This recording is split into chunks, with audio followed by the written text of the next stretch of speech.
বাড়িতে যেসব রিচুয়াল ছিল সেগুলো আমরা কমপ্লিট করে আমরা কিন্তু বেরিয়ে পড়েছি লজে যাওয়ার উদ্দেশ্যে।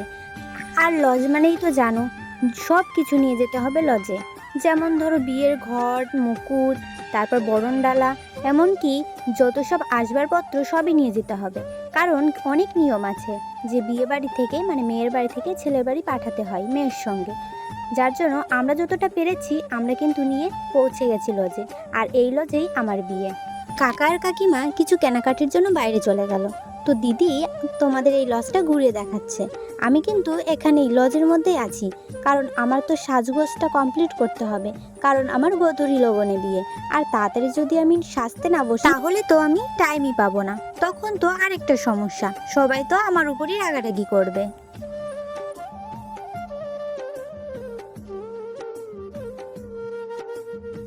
লজটা অতটাও ভালো করে সাজাইনি, কারণ আমরাই নর্মালি বুকিং করেছিলাম প্যান্ডেলওয়ালাকে।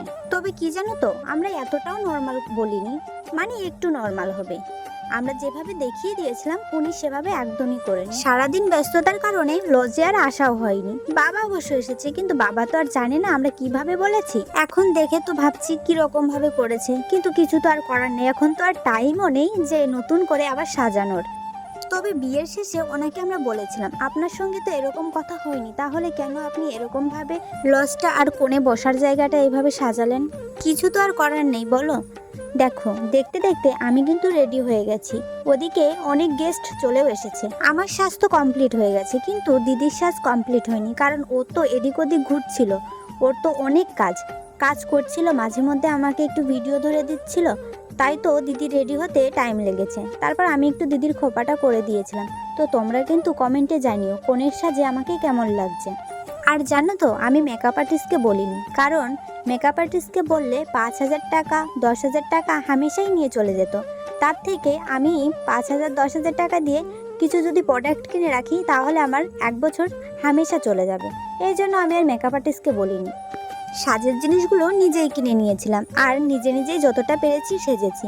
সবাই তো বলছিল ভালো লাগছে, আর সেটা শুনে আমার বেশ ভালোই লাগছিল। কারণ নিজে কিছু করে সেটা যদি কেউ ভালো বলে তাহলে তখন আরও বেশি ভালো লাগে। আমারও ঠিক সেরকমই লাগছিল। এই দুটো দিদি ভাই আমার দিদির বান্ধবী, আমার বান্ধবীরাও এসেছে।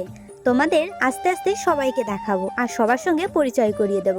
আমি দিদিকে বারবার ডাকছিলাম এদিকে আয়, কারণ ও সব সময় ক্যামেরা ধরে আছে, মানে আমার ফোনটা ধরে ভিডিও করছিল, ফটো তুলছিল, মানে ওকে তো ক্যামেরার সামনে দেখাই যাচ্ছে না। তোমরাই বলো, যে ভিডিও করে তাকে তো দেখাই যায় না বলো, সেরকমই দিদিকে কিন্তু দেখাই যাচ্ছিল না। তারপর দিদি হয়তো কারোর হাতে ফোনটা দিয়েছিল, আমার অবশ্য মনে নেই কার হাতে দিয়েছিল।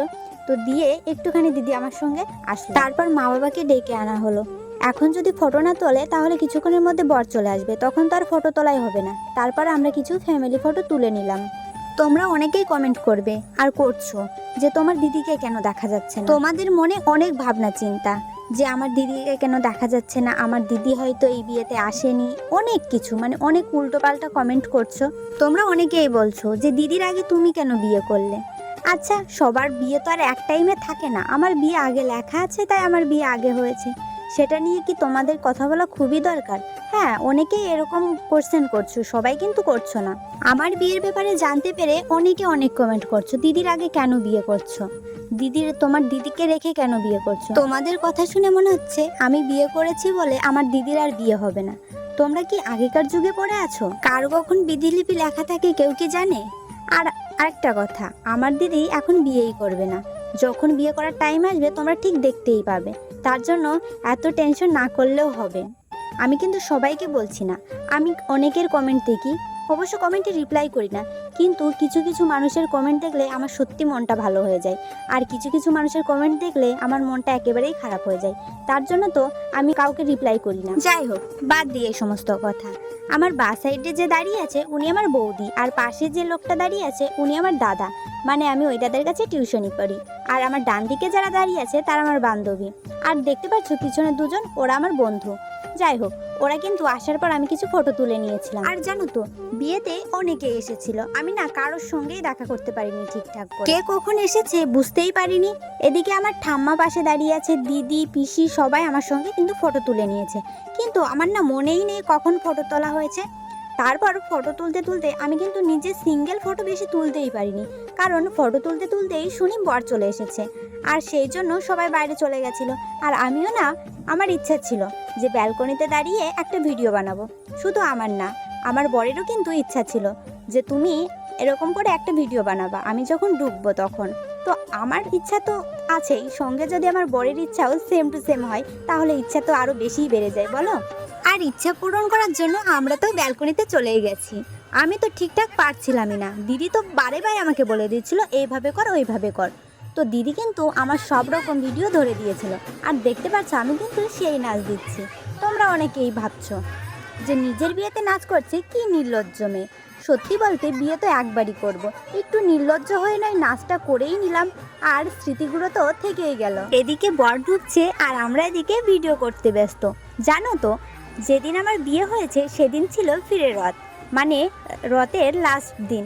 আর ওদিকে অনেক লোকজন ছিল, আমি আর দিদি নাচ করছিলাম, ওদিকে দেখি সবাই তাকিয়ে আছে। এই জন্য আমার একটু লজ্জাই লাগছিল, কিন্তু লজ্জা করলেও হবে না, নাচটা তো করতেই হবে, কারণ স্মৃতিগুলো পরে দেখবো আর মজা করব। যে যাই হোক, আমরা কিন্তু পেরেছি নাচ করতে। তারপর দিদি বলল তুই ঘরে যা, আমি ওদিক থেকে করি, মানে গেট থেকে, কারণ বর তো এখন উঠবে। তারপর দিদি এদিকে চলে আসলো সামনের দিকে ভিডিও করতে, আর আমি তো ঘরে বসে পড়লাম, কারণ আমার তো এখন আর কোনো কাজ নেই, আর আমার পাশেও কেউ নেই, কারণ বর এসেছে, সবাই তো নিচে যাবেই বর দেখতে। বরের গাড়ি কিন্তু লজের মধ্যে ঢুকে গেছে, এই জন্য গাড়িটা দেখা যাচ্ছে না। আর দিদি সামনের দিকেও যায়নি, কারণ দিদি এখান থেকেই ভিডিও করছিল। আমার বিয়ের স্টলে কিন্তু বেশি কিছু বসেনি, মানে ওই কফি আর ফুচকা, গরিবানা পক্ষে যতটুকু পারা যায়। জানো তো, আমার ইচ্ছা ছিল কোণে সেজে ফুচকার এখানে এসে ফুচকা খাবো, কিন্তু সেটা তো হলোই না, কারণ দুটো একটা ফটো তুলতে তুলতে বর মশাই কিন্তু হাজির হয়ে গেছে। এই দেখো বরের গাড়ি দেখা যাচ্ছে, আর বর তো নামছেই না। বরের হয়তো লজ্জা লাগছে, আর লজ্জা লাগলেও তো কিছু করার নেই, তাকে তো নামতেই হবে। আর আমার মা তো বরণ করবে, তার জন্য হয়তো নামছে না, কারণ গাড়ি থেকে বরণ করেই তো নামাতে হয়। নিচে যেগুলো নিয়ম সেগুলো কিন্তু পালন করা হচ্ছে, আর আমি তো ঘরে টুকি মেরে বসে আছি, কারণ আমার ওখানে কেউ ছিল না, সবাই তো নিচে চলে গেছে বর দেখার জন্য। বর আসা দেখে তোমরা তো দেখতেই পেলে আমি কিন্তু সেই নাচ করেছি। কিন্তু বর যখন ওপরে ওঠে আর সাজনাতলার ওখানে বসে, আমি তো পুরো কান্নাকাটি শুরু করে দিয়েছিলাম। আমি ভাবতেই পারিনি আমি কান্না করব, আমি তো ভেবেছিলাম আমি কান্না করব না, আমি তো আমার বিয়েতে সেই মজা করব। কিন্তু ওই যে কখন চোখ দিয়ে জল বেরিয়ে গেছে বুঝতেই পারিনি, কান্নাকাটি তো সেই সাজের 12টা বাজিয়ে দিয়েছিলাম আমি। আর বরকে তো লজের গেটে বসিয়ে দিয়েছে, কারণ গেট ধরা হবে। দেখো বরের মুখ পুরো শুকনো হয়ে গেছে, কারণ এখন তো টাকা খসাতে হবে। গেট তো ধরেছিল, কিন্তু টাকা দেওয়া দেওয়ি কিচ্ছু হয়নি, মানে একটু ঝগড়া করে থেমে গেছে। তো আমার বাড়ির লোকও টাকা নেয়নি, আর তারাও টাকা দেয়নি। তারপর আমার বাবা কিন্তু কর্ণাদানে বসে পড়েছে, আর আমি ঘরে ওদিকে কান্নাকাটি করছি। তোমরা একটু পরেই দেখতে পারবে আমার মুখের কি অবস্থা।